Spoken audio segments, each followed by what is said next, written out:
ಸುಮ್ಮನೆ ರಾಜಕೀಯ ಮಾಡುವಂಥ ಹಿಂದೆ ಇದ್ರ ಕೇಸ್ 2-3 ಕೇಸಲ್ಲಿ ಹೀಗೆ ಮಾಡಿದ್ರಲ್ಲಿ ಜಾರ್ಜ್ ಅವ್ರ ಮೇಲೆ ಅದು ಯಾರೂ DYSP ಇದ್ರ ಮೇಲೆ ಸುಮ್ಮನೆ ಅವ್ರನ್ನ ಬಲಿಪಶು ಮಾಡಿದರು. ಹೀಗೆ ಇದು BJP ಅವ್ರದ್ದು ಯಾವಾಗಲೂ ನಡೆದು ಬಂದ ದಾರಿ ಇದು.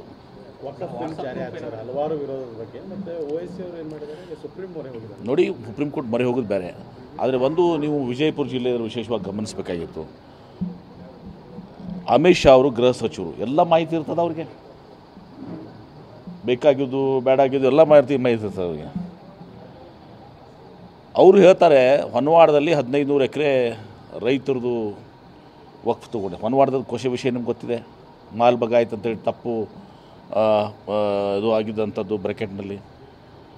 ತೇಜಸ್ವಿ ಸೂರ್ಯ ಹೇಳ್ತಾರೆ, ಮತ್ತು ಅಲ್ಲಿ 5 ಸ್ಟಾರ್ ಹೋಟ್ಲ್ ಕಟ್ತಾ ಇದ್ದಾರೆ. ಹೊನ್ನವಾಡದ 5 ಸ್ಟಾರ್ ಹೋಟ್ಲ್ ಆಗುತ್ತಾ? ಬಿಜಾಪುರನಾಗೆ 5 ಸ್ಟಾರ್ ಹೋಟ್ಲ್ ಇಲ್ಲ.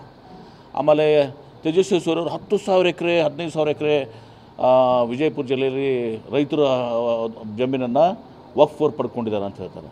ಆರ ವಾಸ್ತವ ಏನಂದರೆ ನಿಮಗೂ ಗೊತ್ತಿದೆ, ಸುಮಾರು 12,000 ಎಕರೆ ವಿಜಯಪುರ ಜಿಲ್ಲೆಯಲ್ಲಿ ವಕ್ಫ್ನವರು ಇಂಡೀಕರಣ ಮಾಡ್ಕೊಂಡು ಮೊಟೇಷನ್ ಮಾಡ್ಕೊಳ್ಳೋದು, ಎಂಟ್ರಿ ಮಾಡ್ಕೊಳ್ಳೋದೆ ತಮ್ಮ ಇದರಲ್ಲಿ.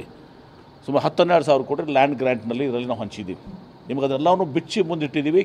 ಮತ್ತು ಅದನ್ನು ಬೆಂಗಳೂರಿನಲ್ಲಿ ಪ್ರೆಸ್ ಕಾನ್ಫರೆನ್ಸ್ ಮಾಡಿ ಹೇಳಿದ್ದೀವಿ, ವಿಧಾನಸಭೆಯಲ್ಲೂ ಕೂಡ ಹೇಳಿದ್ದೀನಿ. ವಿಜಯಪುರ ಜಿಲ್ಲೆ ಮೂರ್ತಿ ಹೇಳ್ತೇನೆ ನಾನು.